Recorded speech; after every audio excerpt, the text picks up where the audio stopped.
भइल बा, भगती में भोला के मगन भइल बा, भगती में भोला के मगन भइल बा। सावन में मन गाना गान भइल बा, भगती में भोला के मगन भइल बा। सब केहू देवघर जाता दिल कर हमहू जाई, सब केहू देवघर जाता दिल कर हमहू जाई।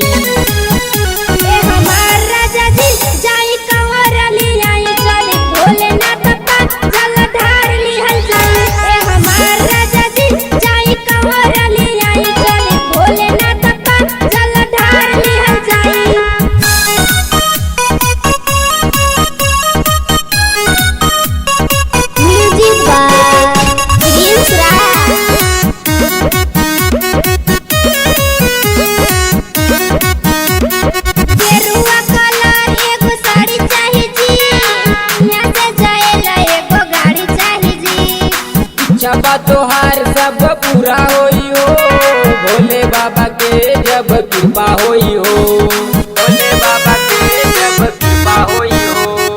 गेरुआ कलर एगो साड़ी चाही जी, यहाँ से जाएला एगो गाड़ी चाही जी।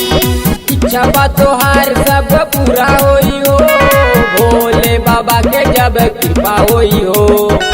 कल तू तैयारी सब बेड़ा पार हो जाई, कल तू तैयारी सब बेड़ा पार हो जाई।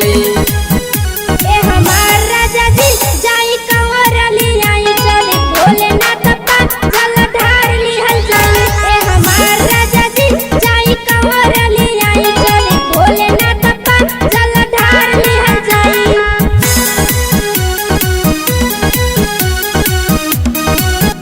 जल ढार लिहल जाई।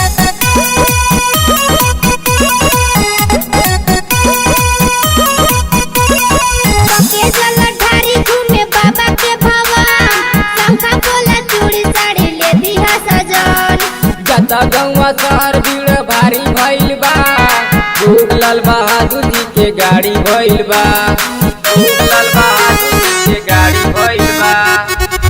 जलधारी घूमे बाबा के भवन, शंखा पोला चूड़ी साड़ी ले दिहा सजन। जता गौवा शहर भीड़ भारी भइल बा, लाल बहादुर जी के गाड़ी भइल बा। जय राजू राजधानी संगे चलल जाए, मानी कंवरिया भक्ति में झूमी चलल जाए।